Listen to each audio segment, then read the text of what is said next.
ये भी याद रखिएगा, जामिया तिरमिज़ी में, सुनन इब्न माजा में, अबू दाऊद में हदीस है कि नबी अलैहिस्सलाम ने फरमाया कि वली की इजाज़त के बगैर निकाह नहीं होता। दूसरी हदीस है तिरमिज़ी और इब्न माजा में कि वो निकाह बातिल है, बातिल है, बातिल है जिसमें वली की इजाज़त शामिल ना हो। और सही बुखारी में हदीस है, नबी अलैहिस्सलाम फरमाया कि जो बेवा औरत है वो अपने वली से ज्यादा हकदार है अपने निकाह की, क्योंकि ज़ाहिर है उसने मुआशरे का एक्सपोजर देख लिया, वो मैच्योर हो गई है। कुंवारी लड़कियां मैच्योर तो नहीं होती। हमारे मुआशरे में ये जो कोर्ट मैरिज का सिलसिला है ये बिल्कुल गलत है।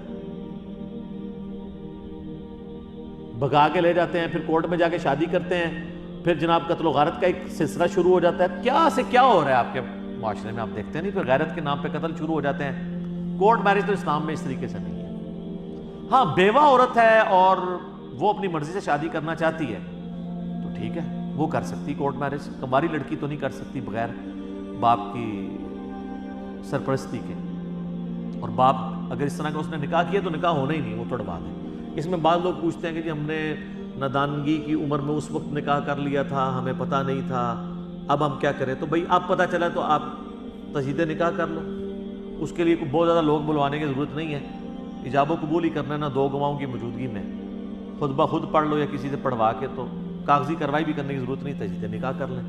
एटलीस्ट इसको अपने निकाह को सेव कर लें। लेकिन वली की इजाज़त के बगैर निकाह वाला मामला इस्लाम में दुरुस्त नहीं है। उसके पीछे हिकमत ये है कि इस तरह होने लग पड़ेगा तो बच्चियाँ तो बेचारी इमेच्योर होती हैं, ये लड़के भगा के बच्चियाँ लेते जाएंगे लोगों की, तो इस्लाम ने उनको प्रोटेक्शन दी है।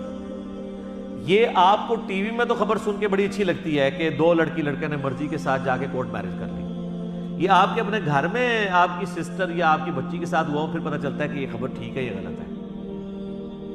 और उल्टा लोग वो प्रेस कॉन्फ्रेंसेस कर रहे होते हैं, लोग उन पर तरस खा रहे होते हैं, देखें जी मर्जी की शादी नहीं करने दे रहे। जिस बाप ने इतनी मेहनत से पाला है उसकी इज्जत खाक में मिला के वो भाग गई है। बाकी ये मामला उसमें जो ये प्ली लेते हैं ना कि जी वो एक कुछ 60 साल के बापे के साथ रिश्ता करने लगा था उसका बाप, इसलिए वो भाग गई है। तो सर वो तो उसको भागने की जरूरत नहीं है, वो इनकार कर दे।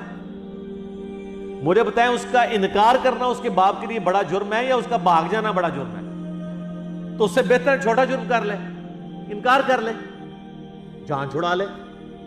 इवन अगर बाप ने कर भी दी है कागजी कार्रवाई, फिर भी बाद में वो तनसीख निकाह खुद कर सकती है उसकी मर्जी से अगर नहीं हुआ तो। जब इस्लाम ने ये इजाजत दी है, और इसमें माँ बाप को भी थोड़ी होश करनी चाहिए। ये जो मतलब गुंडागर्दी करते हैं औलाद के साथ, ये भी गलत है। ज़बरदस्ती का रिश्ता नहीं करना चाहिए, ना बच्चों का ना बच्चियों का।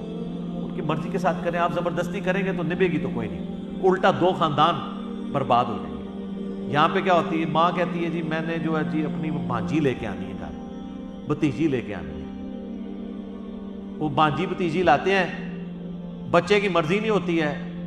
उसके बाद भांजी भतीजी तो जाती जाती है, भाई और बहन भी फारिग हो जाते हैं पूरी जिंदगी के लिए, उनका आना जाना भी बंद। लो साम लो। तो उससे तो बेहतर था कि भाई बहन तो बाकी थे ना, वक्ती तौर पे उन्होंने रिश्ता ना करने पे नाराज ही होना था ना। लेकिन जाहिर है कि जिसकी औलाद को आपने इस तरीके से जलील करके तलाक दी हुई है, वो बहन भाई तो आपको पूरी जिंदगी शक्ल में नहीं देखेगा, बल्कि वो तो जनाजों में भी नहीं आते। तो इतनी एक्सट्रीम पे जाने से बेहतर ये है।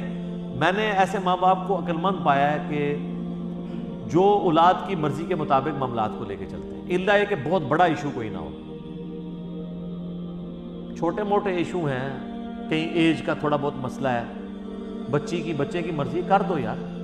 कहीं तालीम का मसला है, स्टेटस का मसला है, हाँ करैक्टर की खराबी है फिर ना करें, जितनी मर्जी बच्ची बच्चा जिद करे। लेकिन इस तरह का कोई नहीं है, सिर्फ आप अपनी जिद निभाना चाहते हैं कि जी मैंने अपने भाई के को बचपन में कहीं दे दिया था। ये इतने खतरनाक खेल खेलते हैं। बचपन में वो दादियां ना काम डाल के चली जाती हैं, वो जब औलाद जवान होती है वो दादियां जिनको उन्होंने देखा भी नहीं होता, वो उनके किए हुए करतूत भुगत रहे होते हैं बाद वाले बच्चे। और उनके वो बच्चे कहते हैं जी मेरी मां दी जुबान सी जी, ठीक है ना जी। ते अल्लाह नाल जेड़ी जुबान की है, लस्तु बिरब्बिकुम कालू बला, हमारी रूह ने जो अल्लाह से याद किया उसकी कोई पासदारी नहीं, कलमे की कोई पासदारी नहीं, मोहम्मद रसूलुल्लाह का कोई शर्म हया नहीं है सल्लल्लाहु अलैहि वसल्लम, उनके यानी मुखालफत पे उतरे हुए हैं। हया तो नबी सल्लल्लाहु अलैहि वसल्लम से करनी चाहिए थी, वो हया नहीं है तो वो पुराने। इस तरह के मामला जो है ना, ये बिल्कुल कोई ये जो बूढ़ियां ने बहुत खतरनाक है, बचपन में वो दिमाग में डालती रहती हैं और बाज़ का मंगनियां करवा देती हैं। ना भी जुबानी उन्होंने इतनी मजबूत मंगनी करवाई होती है कि वो फिर मुंह रखने के लिए ना वो करना पड़ जाता है और रिश्ते निभते कोई नहीं है। ये सारी की सारी चीज़ें देखने की ज़रूरत है। ये बड़ी सख्त ज़्यादती है कि आप इस तरह के ज़बरदस्ती के रिश्ते करें। इस्लाम में इसकी कोई इजाज़त नहीं है।